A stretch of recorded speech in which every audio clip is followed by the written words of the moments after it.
보시겠습니다. 누가복음 9장 1절에서 9절까지의 말씀입니다. 신약성경 제가 가진 성경으로는 106쪽에 기록되어 있겠습니다. 누가복음 9장 1절에서 9절까지 1절에서 9절까지 찾으신 줄 알고 제가 봉독해 드리겠습니다. 보시고 들으시기 바랍니다. 예수께서 12 제자를 불러 모으사 모든 귀신을 제어하며 병을 고치는 능력과 권위를 주시고 하나님의 나라를 전파하며 앓는 자를 고치게 하려고 내보내시며 이르시되 여행을 위하여 아무것도 가지지 말라. 지팡이나 배낭이나 양식이나 돈이나 두벌 옷을 가지지 말며 어느 집에 들어가든지 거기서 머물다가 거기서 떠나라. 누구든지 너희를 영접하지 아니하거든 그 성에서 떠날 때에 너희 발을 먼지를 떨어 버려 그들에게 증거를 삼으라 하시니 제자들이 나가 각 마을에 두루 다니며 곳곳에 복음을 전하며 병을 고치더라. 분봉왕 헤롯이 이 모든 일을 듣고 심히 당황하니 이는 어떤 사람이 요한이 죽은 자 가운데서 살아났다고도 하며 어떤 사람은 엘리야가 나타났다고도 하며 어떤 사람은 옛 선지자 한 사람이 다시 살아났다고도 함이라. 헤롯이 이르되 요한은 내가 목을 베었거늘 이제 이런 일이 들리니 이 사람이 누군가 하며 그를 보고자 하더라. 아멘. 좌우에 인사하고 말씀 생각하겠습니다. 하나님은 살아계십니다. 하나님의 은혜가 함께하기를 바랍니다. 어떤 영업사원이 큰 건수를 놓치고서는 낙심이 되어서 그렇게 회사로 들어가게 되었습니다. 그리고는 그의 상사를 만나가지고는 이런 이야기를 하는 것입니다. 상사님, 저는 물가로 말을 데리고 갈 수는 있지만 말에게 물을 먹일 수는 없는가 봅니다. 말을 물가로 끌고 갈 수는 있지만 말에게 물을 먹이지 못했다. 그렇게 말을 하니 상사가 하는 말이 젊은 친구 내 말을 좀 들어보게나. 자네 일은 말에게 물을 먹이는 것이 아니라 말을 목마르게 하는 것이라네. 참 통찰력이 있는 이야기다 그런 생각이 듭니다. 말로 하여금 억지로 물 먹이는 게 아니라 목마르게 하면 자연스럽게 물을 마시러 오지 않겠습니까? 하나님께서 오늘 우리에게 하시는 말씀이 바로 이와 같은 말씀입니다. 하나님 나라와 교회를 세우는 일, 복음을 전파하는 일, 굉장히 부담스럽죠. 거창하게 느껴지고 나하고는 별로 상관이 없는 일이라고 느껴지는 그 일에 대한 그리스도인들, 하나님을 믿고 아버지라 부르고 예수 그리스도를 구주로 믿는 그리스도인들의 인식과 삶의 태도가 이와 같아야 한다 라고 하는 말씀을 오늘 주고 계시는 것입니다. 오늘 우리가 읽은 이 본문과 함께 누가복음 9장의 핵심 단어 하나를 꼽으라 라고 한다면 당연코 제자라고 하는 단어입니다. 지금까지는 하나님 나라와 복음 전파 사역에 예수님 한 개인이 이적과 또한 하나님 말씀을 선포하는 사역에만 의존되어져서 사역이 이루어져 왔습니다.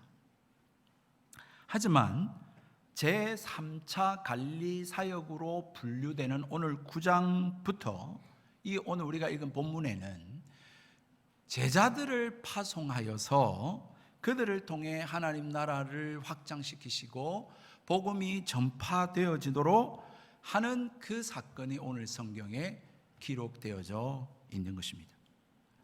누가복음 6장에서 예수님께서는 12 제자를 부르시고 구별하셔서 그들을 사도로 칭하시면서 그동안에 동고동락을 하며 훈련을 시켜 오셨습니다.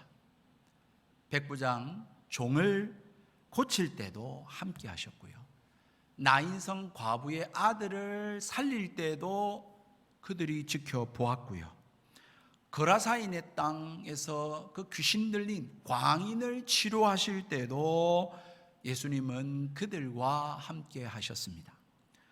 뿐만 아니라 그들에게 평지 설교를 통해서 하나님 나라의 교훈을 주셨고요, 또한 씨 뿌리는 비유를 통해서 하나님 나라의 원리를 그들에게 가르치셨습니다.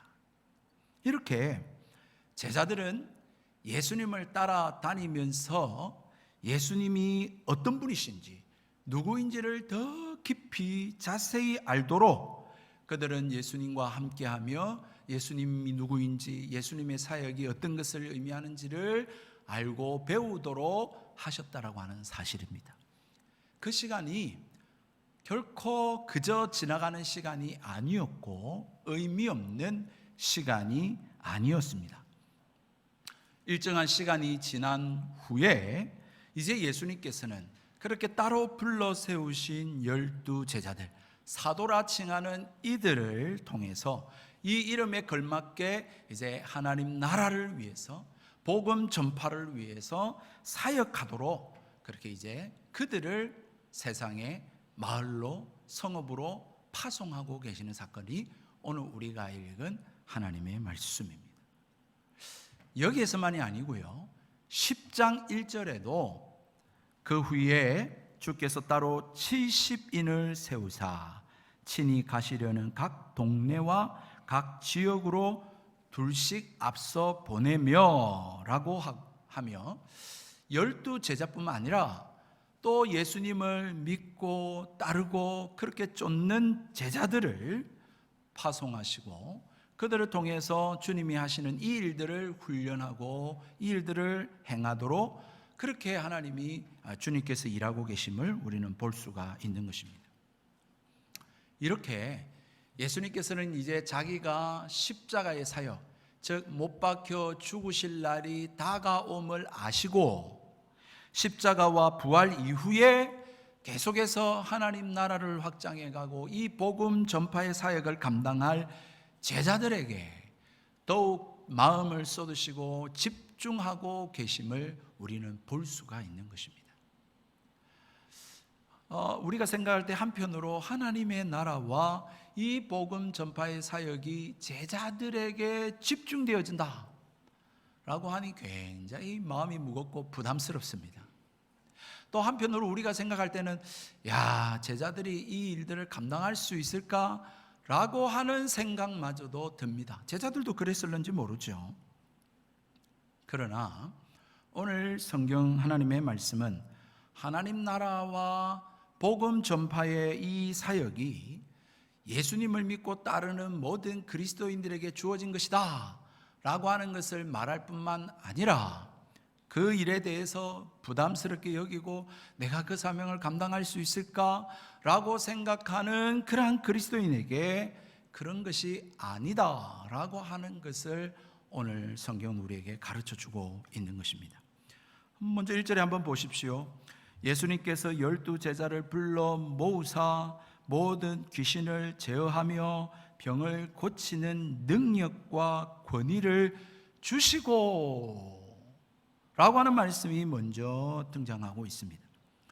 예수님께서는 제자들로 하여금 맨 땅에 헤딩해라 라고 보내시지 않습니다. 맨손으로 너희가 하나님의 나라와 교회와 이 복음 전파 사역을 감당해라 라고 하시지도 않으십니다. 아무것도 모르고 아무런 능력도 없는 12 제자들을 불러 모아다가 어디 한번 고생 좀 해봐 라고 하는 식으로 제자들을 골탕을 먹이시고 사지로 몰아넣으시려고 하시는 하나님이 아니시다라고 하는 사실을 분명하게 보여주고 있는 것이죠. 12 제자를 부르신 예수님은 자신이 귀신을 내어쫓고 제어하고 병을 고치시셨듯이 그 똑같은 능력을 이 제자들에게도 주고 계시는 사실을 성경은 말씀하고 있습니다. 그리고는 이 제자들을 통해서 귀신도 내어쫓고 병든 자들 고치면서 하나님 나라를 전파하고 복음이 전파대로 하고 계시다라고 하는 사실인 것이죠. 하나님의 나라를 세우고 교회를 세우고 복음을 전파하는 일 등 우리는 이것들만 생각하면 마치 죽을 일들처럼 생각을 하는데, 여러분, 그것은 죽을 일이 아니라 주의 일이다 라고 하는 것을 말씀하고 있습니다. 이 하나님 나라와 교회와 이 복음 전파하는 사역은요, 사람의 일이 아니고 나의 일이 아니라 이거는 하나님의 일이라고 하는 사실입니다. 내가 이 일을 잘 해야 된다라고 하는 마음은 참 좋은 마음입니다. 그 마음으로 열심을 내고 열정을 다해서 그렇게 내 마음에 동기를 부여하고 그렇게 또 잘해봐야지, 또 그렇게 일을 하는데 도움이 될 수 있을지는 모르겠지만, 그런 마음으로 사역을 하다 보면, 여러분, 교회 생활을 하다 보면 시간이 얼마 가지 못해서 내 마음대로 안 되고 내가 원하는 결과가 주어지지 않고 내가 원하는 그 시간에 일이 지체되어지는 것들을 보면서 결국은 낙심하고 실망하고 지치고 영적 침체에 빠질 수밖에 없다라고 하는 사실인 것입니다. 그렇기 때문에 사도행전 1장 8절 말씀에도 예수님께서 제자들을 남겨두시고 승천하시기 전 마지막으로 그들에게 이 놀라운 원리를 동일하게 말씀해주고 있는데요, 사도행전 1장 8절 말씀 우리가 잘 아는 대로 오직 성령이 너희에게 임하시면 권능을 받고 예루살렘과 온 유대와 사마리아와 땅끝까지 내 증인이 되리라고 말씀하고 있는 것입니다. 잘 주의하셔야 됩니다. 오직 성령이 너희에게 임하시면이 전제 조건입니다.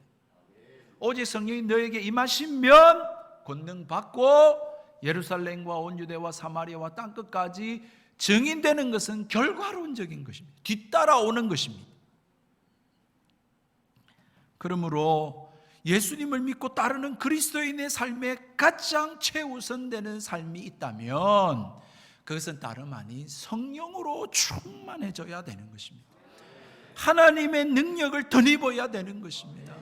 정말 예수 그리스도로 충만해져야 됩니다. 예수 그리스도로 흠뻑 젖어야 여러분 우리가 예수쟁이로 살 수가 있는 것입니다. 예수 그리스도를 전할 수가 있는 것입니다. 하나님 나라를 이 땅 가운데 건설할 수가 있는 것입니다. 그럴 때에 제자들도 보십시오. 하나님 나라를 전파하며 또 복음을 전파하며 병든 자들을 고치는 이 일들을 하고 있는 것을 1절과 2절, 6절의 말씀에 기록해 놓고 있는 것이죠. 이거 일은 예수님이 일찍이 귀신을 내어쫓고 병든 자를 고치는 일을, 그의 능력을, 그 자신을 드러내기 위해서 예수님이 하신 일이에요. 여러분, 앞에서 우리가 말씀을 살펴봤지만 자연 세계를 여러분 꾸짖으시고 명령하신 예수님, 귀신을 내어쫓고 명령하신 예수님, 그리고 질병과 죽음까지도 주관하고 다스리시는 분이 바로 예수님이시라는 사실을 우리가 보았습니다. 그런데 오늘 그 주님이 가지신 그 능력을 지금 누구에게 주고 계시냐면 예수님을 믿고 따르는 제자들에게 주고 계시다라고 하는 사실인 것이죠. 그리고는 그 결과가 6절에 나타나고 있는 것을 성경은 기록해 놓고 있습니다. 여러분, 여기에 중요한 점 하나를 발견하게 됩니다. 두 가지인데, 크게 두 가지인데, 첫 번째는 여러분 오늘 보시면 예수님이 그들에게 부여하신 능력과 권위가 무엇으로 나타나고 있습니까? 두 가지로 나타나고 있죠. 귀신을 내어 쫓는 것과 병든 자를 고치는 것으로 나타나고 있습니다. 여러분, 그런데 참 재미난 것이 그 귀신을 내어 쫓는 것과 병든 것을 고치는 것에 항상 뭐가 뒤에 따르냐면 하나님 나라를 전파하며, 그리고 6절에는 복음을 전파하며가 항상 따라오고 있다는 것을 보게 됩니다. 다시 말씀드려서 하나님 나라가 전파하는 일에는 귀신이 쫓겨나가더라는 것입니다. 복음이 전파되는 곳에는 병든 자들이 고침을 받더라는 것입니다. 이렇게 복음의 능력이 나타나고 하나님 나라가 임하는 것이 이렇게 나타나더라는 것입니다. 이것은 예수님께서 오셔서 선포하신 하나님 나라의 도래, 즉 예수님께서 하나님 나라의 왕으로서 자신이 그러한 자격을 가지고 있는 분임을 드러내시기 위해서 귀신을 내어줬고 병든 자들을 고치면서 하나님 나라가 임했다, 내가 그 나라의 왕이다라고 하는 것을 나타내신 일들이었어요. 그런데 그 일이 지금 이제 누구를 통해서 계승되고 이루어지고 있습니까? 예수님을 믿고 따르는 제자들을 통해서 나타나고 이루어지고 있는 것을 보게 되는 거예요. 여러분, 예수를 믿고 따르는 제자가 하나님 나라의 왕이 아니에요. 근데 왕 같은 제사장으로서, 그죠? 우리가 예수를 믿고 따를 때, 이 복음 전파할 때 이러한 주님이 하셨던 능력을 그대로 하나님이 이루시는 일들을 행하시겠다고 보여주고 있다라고 하는 사실인 것입니다. 참 재미납니다. 이것을 위해서 또 하나의 흥미로운 구조가 등장합니다. 다시 말해서 이 하나님 나라와 복음 전파가 본질적인 사역이고, 귀신을 내어쫓고 병든 자들이 고침받는 것은, 그것은 이 하나님 나라의 전파와 그 복음 전파의 부수적인 일, 거기에 따라서 나타나는 그런 여러 가지 현상 중에 하나임을 나타내기 위해서, 여러분 오늘 2절 말씀에 보십시오. 하나님 나라를 전파하며 앓는 자를 고치게 하시고, 6절 말씀에 보면 또 복음을 전파하며 병을 고치더라. 하나님 나라 전파, 복음 전파가 앞에 나오고 뒤에 병든 자들을 고침 받는 것이 뒤에 따라오고 있는 것을 보게 됩니다. 이것을 여러분 인클루지오라고 하는 이러한 구조를 사용하고 있는 거예요. 소위 말하면, 우리식으로 말하자면 봉투 구조라고 불러요. 여는 것도 하나님 나라 복음 전파와 질병 고침, 닫는 것도 복음 전파와 질병의 고침, 이런 식으로 열고 닫고 있는 것, 이 봉투처럼 말입니다. 그런 구조로 되어 있는 것을 표현하고 있는 것입니다. 여러분, 무엇을 말하고 있습니까? 하나님 나라 전파와 복음 전파와 동일시되고 있는 것을 보게 되는 것이죠. 하나님 나라가 곧 복음이라는 거예요. 그래서 이 하나님 나라와 복음이 전파되는 곳에 어떤 현상이 일어납니까? 귀신이 떠나가는 일도 일어나고, 병든 자들이 고침받는 일도 일어나고, 변화의 일들이 일어난다라고 하는 것을 보여주고 있는 것이지요. 그러므로 여러분, 복음이 전파되는 이 하나님 나라의 복음이 전파되는 곳에는 여러분 능력이 나타납니다. 예수의 권세가 나타나게 되어 있습니다. 어느 한 목사님께서 어느 대학 캠퍼스에 가서 복음을 전하고 전도하고 계실 때였습니다. 전도를 받는 한 대학생이 이렇게 질문하는 겁니다. 목사님, 저는 예수님의 죽음은 얼마든지 믿을 수 있습니다. 그런데 예수님이 부활했다라는 것이 도무지 안 믿어집니다. 예수님이 나를 위해 죽었다라는 것은 믿겠는데, 예수님이 다시 살아나셨다? 이거는 도무지 믿을 수가 없습니다. 혹시 예수님이 십자가에 죽으셨다라고 하는 사실을 믿는 것만으로도 크리스찬이 될 수 있습니까? 이렇게 물었어요. 여러분 어떻게 생각하십니까? 예수님이 우리를 위해서 십자가에 죽었다라고 하는 사실이 분명합니다. 그런데 그것만으로는 온전한 복음이 아닙니다. 로마서 10장 9절 말씀에, 내가 만일 내 입으로 예수를 주로 시인하며 또 하나님께서 그를 죽은 자 가운데서 살리신 것을 내 마음에 믿으면 구원을 받으리라. 예수님이 우리 죄를 위해서 십자가에 못 박혀 죽었다라는 사실이 틀림없습니다. 그러나 그것뿐만이 아니라 우리를 위해서 우리에게 새 삶을 주시고 새 생명 주시고, 새 생명 안에서 하나님의 도우심과 임재를 경험하며 새로운 삶을 살도록, 그렇게 우리로 하여금 다시금 부활의 삶을 살도록 다시 살아나시고 지금도 역사하시는 분이 바로 예수님이라고 하는 사실입니다. 그래서 예수의 영이신 성령께서 예수님을 구주로 믿는 자들과 함께 하시는 것입니다. 따라서 여러분, 복음이란 죽은 예수를 믿는 게 아니고요, 그 죽음에서 지금 이 순간도 부활하셔서 살아 역사하시는 예수님을 믿는 것이 복음입니다. 죽은 예수를 믿는 게 아니고요, 지금도 이 자리에 살아서 역사하시는 분을 믿는 게 그게 복음이라고. 그러므로 복음에는 생명이 있지요. 복음에는 역사가 있습니다. 복음에는 능력이 있어요. 복음을 믿으면 삶이 변화되게 되어 있다고요. 마치 얼어붙은 빙하를 깨고 나아가는 쇠빙선처럼 말입니다. 이 쇠빙선이 나아갈 때에 깨어지는 소리들과 그 부서지는 파편들이 늘려지게 되는 것입니다. 그래서 하나님 나라의 복음의 역사를 뭐라고 말할 수 있냐면 세상을 소란케 하는 역사라고 말씀드릴 수 있어요. 왜? 어둠을 깨거든요. 죄악을 이기거든요. 이 세상의 가치관을 무너뜨리거든요. 새로운 삶을 일으키거든요. 여러분, 그런데 어떻습니까? 요즘 이러한 소리가 들리고 있나요? 빙하가 깨어지듯이, 파편이 늘려지듯이 복음으로 인해서 세상 사람들이 불편해하고 시끄러워지는 이야기를 지금 듣고 있으십니까? 복음이 전파되고 있나요? 여러분, 아무리 지금 교회가 교세에 있어서 여러분 감소하고 추락하는 추세이기는 합니다만, 여러분 그래도 아직도 교회도 많고요.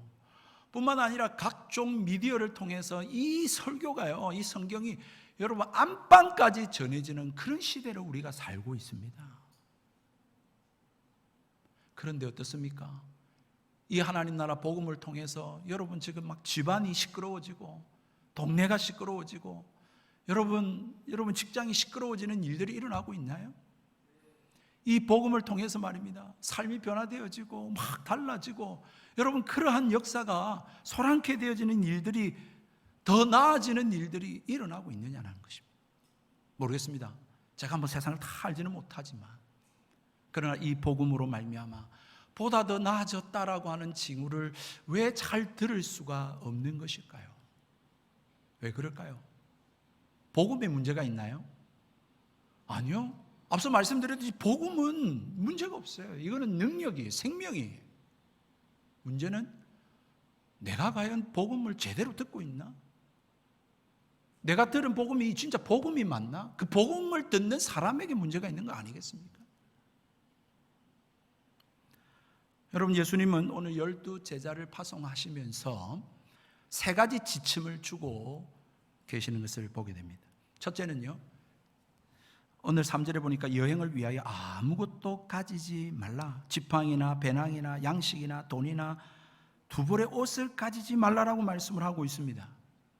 오해하지 마십시오. 그리스도인들의 무소유를 말씀하고 있는 것이 아닙니다. 여러분, 누가복음 22장 35절에 예수님의 지침과는 상반되고 있습니다. 누가복음 22장 35절에는 이르시되 이제는 전대 있는 자는 가질 것이요 배낭도 그리하고 검 없는 자, 칼이 없는 자는 겉옷을 팔아 살지어다. 왜요? 호신용으로. 오늘 여기에 지팡이라고 되어 있는데 이것도 호신용입니다. 다시 말해서 지금 9장에서의 예수님의 지침과 22장 예수님의 십자가 이후 그리고 부활 이후에 이 제자들이 살아갈 삶에 대한 지침과 여러분 사뭇 상반되고 있는 것을 보게 됩니다. 그렇다면 오늘 이 본문의 말씀은 어떤 의미일까요? 임시 전도 훈련, 전도 여행이라는 사실을 우리는 알 수가 있는 것입니다. 지금 예수님께서는 이 제자들을 지금 훈련시키고 있는 거예요. 자, 이제는 내가 했던 거 너희들 다 봤지. 이제는 너희들이 각 마을로 가고 성읍으로 한번 가봐. 아무것도 가지지 말고 가서 한번 너희들 경험해봐 라고 말씀을 하고 있는 것입니다. 그리고는 예수님이 십자가 부활 승천 이후에는 그들로 하여금 이제 너희들이 이 사명을 본질적으로 감당해야 되기 때문에 또한 지침이 달라지고 있는 것을 보고 있는 것입니다. 여러분, 둘째 내용도 똑같습니다. 여러분, 둘째도 이렇게 말합니다. 어느 집에 들어가든지 거기서 머물다가 거기서 떠나라, 그렇게 말씀하고 있습니다.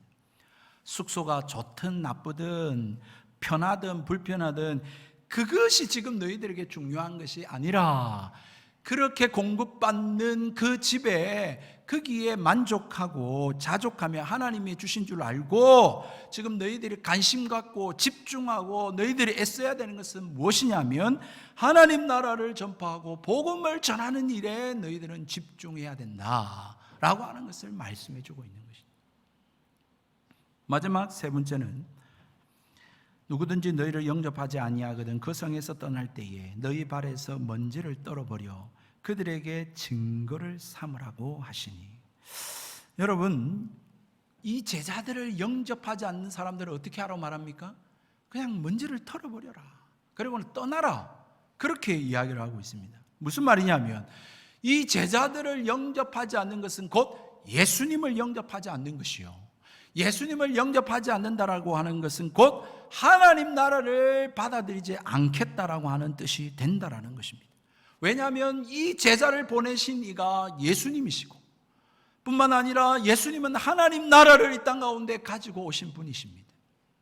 다시 말해서 이 제자들은 지금 개인적인 일을 하는 것이 아닙니다. 자기의 사사로운 일을 하기 위해서 이렇게 보냄을 받은 것이 아니라 이 예수의 복음을 전하기 위해서 보냄을 받았고 하나님 나라를 이 땅 가운데 가지고 오기 위해서 보냄을 받은 자들이기 때문에 이들을 영접하지 않는 것은 곧 예수님을 영접하지 않는 것이요 하나님 나라를 받아들이지 않겠다라고 하는 거부의사라는 것이기에, 여러분, 유대 민족의 습관을 따라서 이 먼지를 털어버린다라는 것은 이제 이 땅에, 이 성읍에, 이 마을에, 이 집에 하나님의 심판과 재앙이 임하더라도 상관이 없다, 관계를 끊는다라고 하는 표현이 먼지를 털어버리다라는 것입니다. 그렇게 행하라고 말씀을 하고 있습니다. 왜 이런 세 가지 지침을 주시면서 훈련을 하고 계실까요? 여러분, 이것은 이 당시의 시대적 배경과 깊은 연관성이 있습니다. 이렇게 보냄을 받은 이 제자들의 이 지침은요, 당시에도 보냄을 받은 사람들이 있었기 때문에 그렇습니다. 여러분, 먼저 종교적인 메시지를 전하는 전달자들이 있었습니다. 예루살렘 성에서 대제사장의 지침, 이러한 것들을 각 마을로 고을로 전하는 그런 종교적인 메시지를 전달하는 자들이 있었고요, 뿐만 아니라 돌아다니면서 철학을 전하는 자들이 있었습니다. 그들의 삶과 이 예수님의 이 보내심을 받은 제자들과의 삶은 달라야 한다는 거예요. 달라야 돼요. 어느 집에 가가지고 민폐를 끼치고 뿐만 아니라 그들에게 구걸을 하고 그들에게 권위적인, 여러분, 어떤 사람이 또 있었겠습니까? 왕의 명령을 전달하는 자들이 있지 않았겠어요? 예, 여러분, 왕의 명령을 받고 마을로 고을로 전하는 자들이 있었단 말이에요. 그런데 그들은 얼마나 권위적이든지, 왜? 왕의 명령을 받았으니까. 그런 모습으로 그들이 이 일들을 행했다라고 하는 것입니다. 그들과는 다 사뭇 달라야 된다. 너희들은 이 세상에 살면서 하나님의 보내심을 받은 자로서 너희들은 그 나라의 품격과 품위에 맞는, 수준에 맞는 그러한 삶으로 복음 전하고 하나님 나라를 이루어가는 자들이 되어야 한다라고 말씀하고 있는 것이죠. 사랑하는 성도들, 우리는 하나님께로부터 보냄을 받은 자, 부름을 받은 자요, 또한 세상으로 보냄을 받은 자입니다. 하나님 많고 많은 사람들 중에 저와 여러분들을 하나님의 자녀 삼으시고 하나님 백성 삼으셨어요.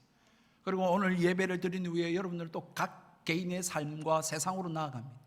그 세상에서 여러분, 그냥 세상 사람들과 똑같이 먹고 사는 일에 분주하고 바쁘고 그냥 그렇게 허덕이는 삶이 아니라 하나님 나라가 있음을 믿고 하나님 나와 함께 하심을 믿고 그 나라를 위해서 살아가도록 부름받고 보냄받은 자답게 품위를 지키고 품격 있는 그러한 삶으로 살아가야 한다라고 성경은 말씀하고 있는 것입니다.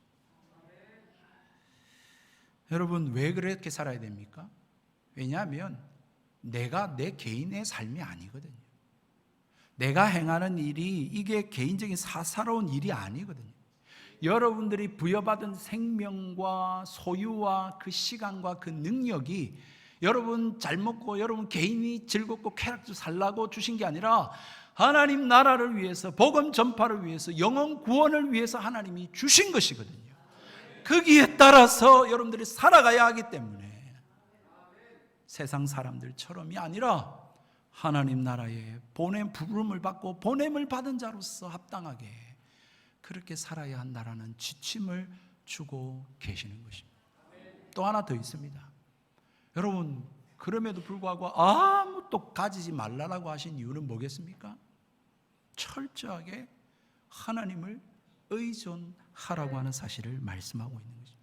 철저하게 하나님이 이 보냄을 받은 자들을 책임지시고 함께 하시고 역사하신다는 것을 경험하도록 아무것도 가지지 말고 그렇게 나아가라고 말씀을 하고 계시는 것입니다. 여러분, 그들이 가진 지팡이, 배낭, 양식, 돈, 그 모든 것들은 여러분 그것들로 인해서 우리가 흡족해하고 만족해하고 든든해한다면 여러분 어떻게 능력이 나타날 수 있겠습니까? 어떻게 어둠의 권세를 물리칠 수 있겠습니까? 어떻게 병든 자를 일으킬 수 있겠어요? 오직 이 일은 내 일이 아니라고 말씀드렸죠. 이거는 주님의 일이에요. 이거는 하나님의 일이라고요. 그러므로 오직 하나님의 능력을 덧입어야, 하나님만을 의지해야 하나님이 나타나시고 하나님이 역사하시겠다라고 하는 사실을 말해주고 있는 것입니다. 그러므로 예수님을 믿고요, 이 땅을 살아가는 그리스도인들은 처음도 믿음으로부터 시작하고 끝까지 믿음으로 마치는 자들의 삶이 바로 예수님을 구주로 믿고 믿음으로 살아가는 그리스도인의 삶이라고 하는 사실인 것입니다. 따라서 여러분, 주님 앞에 나와 기도하고 부르짖지 않고 의지할 여지가 없을 만큼 여러분이 넉넉하고 부유롭고 여러분이 한가로운 삶을 산다면 죄송하지만 결코 그것은 축복이 아닌 것입니다. 그렇게 살 수는 있을지는 몰라도 전혀 하나님 나라의 역사, 오늘 성경에서 이야기하는 이런 능력과 이런 일들을 경험해 보지 못하고 맛보지 못하고 하나님 나라에 쓰임받지 못하게 된다라고 하는 사실인 것이죠. 안락하고 편안하고 여유롭게는 살 수 있을지 몰라도 여러분 그렇게 천국은 가실 수 있을는지는 모르겠지만 이 땅에 하나님께서 나를 보내셔서 나를 통하여 어둠의 권세에 사로잡힌 자를 구원해내고 고쳐주고 온전하게 하고 영혼 살리는 일에는 쓰임받지 못한다는 것입니다. 여러분, 오늘 이 분봉항 한번 보십시오. 지금 이 제자들이 막 각 마을로 성읍으로 가가지고 막 이런 놀라운 일들을 행하는 것을 다 보고를 듣고 있습니다. 보고를 듣고 있는데 7절 말씀에 지금 어떻게 하고 있습니까? 나도 예수님 앞에 나가야 되겠다. 막 예수님 앞에 나아가든지 예수님의 말씀의 자리로 가서 듣든지 의지하든지 그렇게 하고 있습니까? 그렇게 안 합니다. 어떤 반응을 보입니까? 심히 당황하니 그렇게 말씀하고 있습니다. 왜 당황했을까요? 여러분, 어떤 사람이 하는 말이 세례 요한이 죽은 자 가운데 살아났다고 이야기하는 거예요. 예수가. 또 어떤 사람은 엘리야가 나타났다고 하고 어떤 사람은 한 선지자가 살아났다고 하는데, 아니 분명히 이 분봉왕 헤롯은 세례 요한을 자기가 못 배워 참수해가 죽였거든요. 그러니까 살아났을 리는 없고, 근데 예수가 전하는 거 꼭 세례 요한처럼 회개하라, 천국이 가까웠느니라는 전하지요. 엘리야처럼 막 능력 있는 역사와 능력을 행하지요. 또 예레미야처럼, 여기는 예레미야라고 안 되어 있지만 마태복음에는 예레미야라고 되어 있습니다. 예레미야처럼 또 회개를 선포하며 하나님 말씀을 전하지요. 그러니 이 분봉왕 헤롯은 심히 당황하는 거예요. 세례는 내가 분명히 죽였는데 세례 요한은 아닐 것이고, 예수님이 도대체 누구지라고 하는 그 예수에 대한 정체성의 궁금함을 나타내고 있는 것입니다. 그런데 여러분 한번 잘 생각해 보십시다. 9절 말씀에 이 사람이 누군가 하며 그를 보고자 하더라 라고 했는데, 여러분 이 질문이 어떤 것 같아요? 정말로 영혼의 그 가람에 의해서, 내 영혼의 이 목마름에 의해서 예수님 누구지? 예수님 알고 싶다, 예수님 만나고 싶다, 이러한 물음일까요? 여러분 그렇지 않습니다.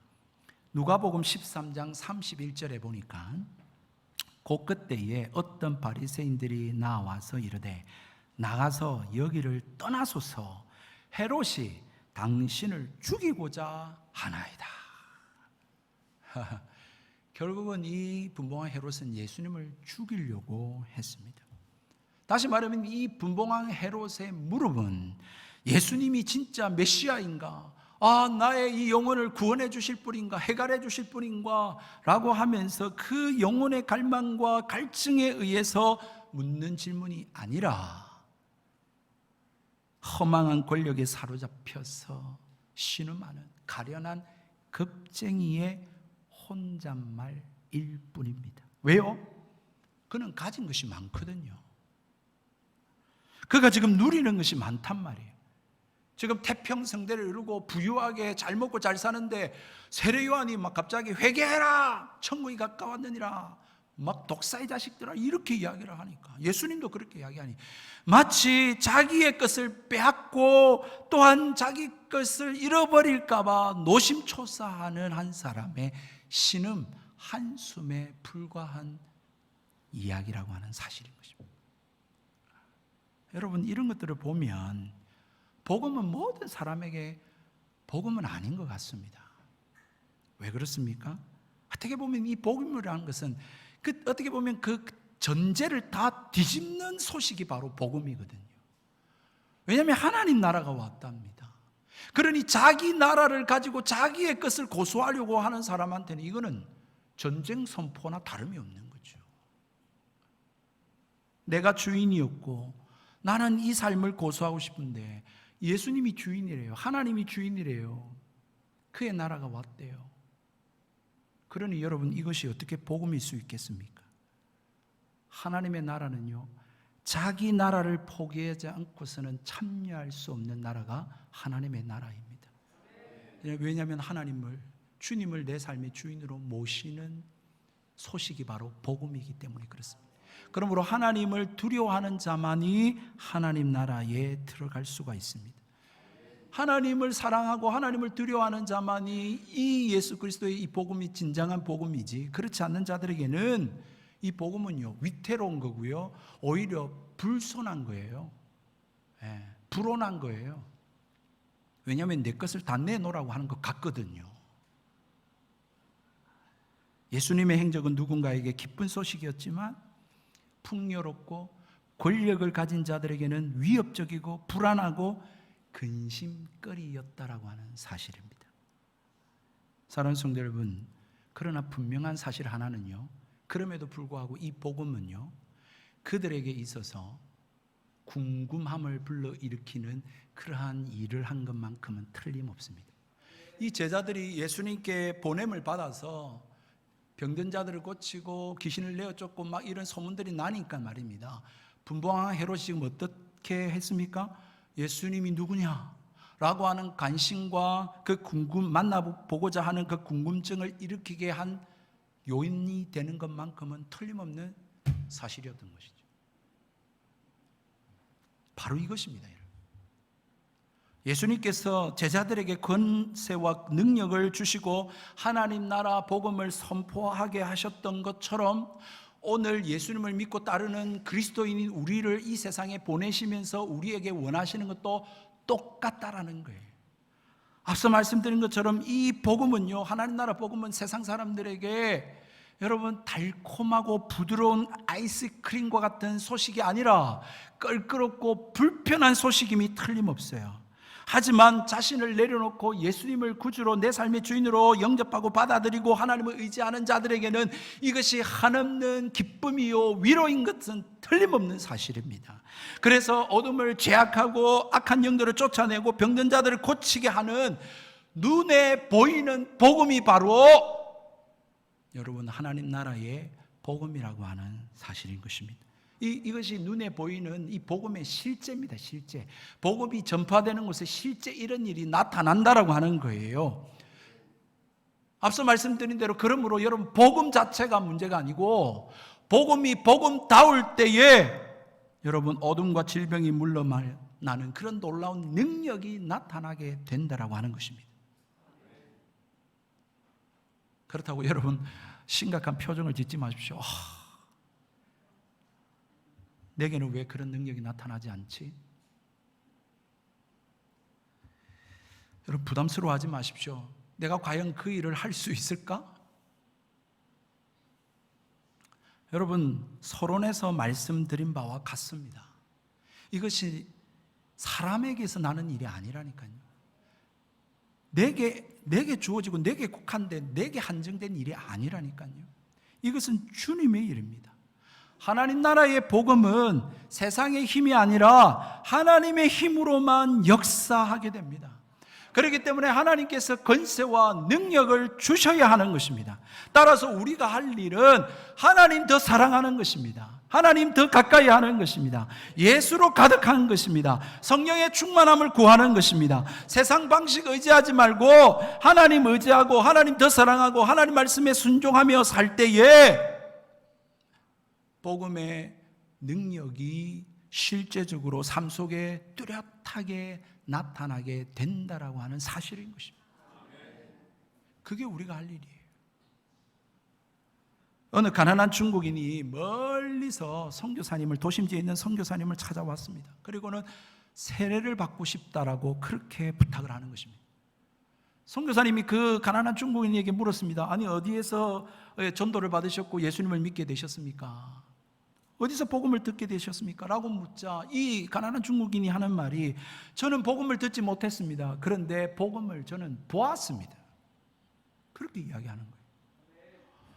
아니 그게 무슨 말입니까? 복음을 듣지 못했는데 복음을 보았다니요 라고 하면서 이제 자초지종을 그 가난한 중국인과 이야기해야 되는데, 이 가난한 중국인이 하는 말이, 자기 마을에 어떤 가난한 또 한 사람이 있는데 이 사람은 가난할 뿐만 아니라 아편 중독자에다가 성질까지 매우 더럽고 악하고 포악해서 막 행패를 부리는 그런 사람이었다라는 거예요.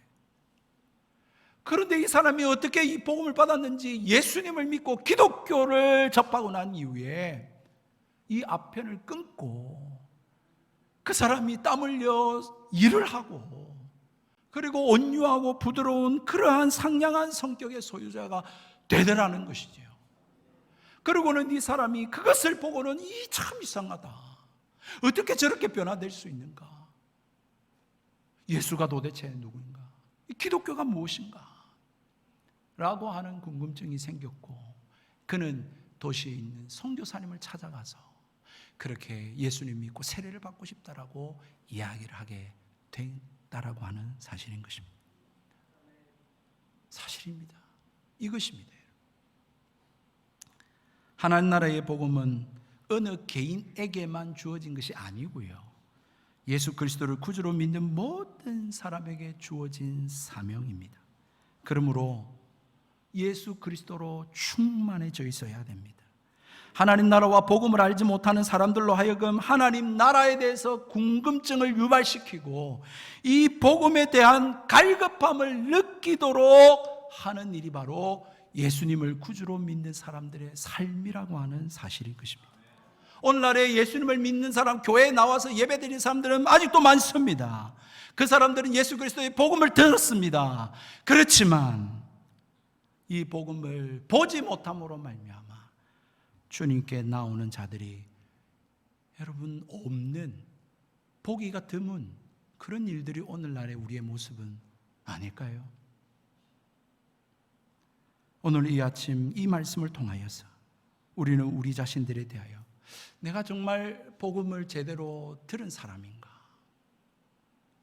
나는 복음을 듣기만 하는 사람인가? 아니면 내가 받은 이 복음을 보여주는 사람인가?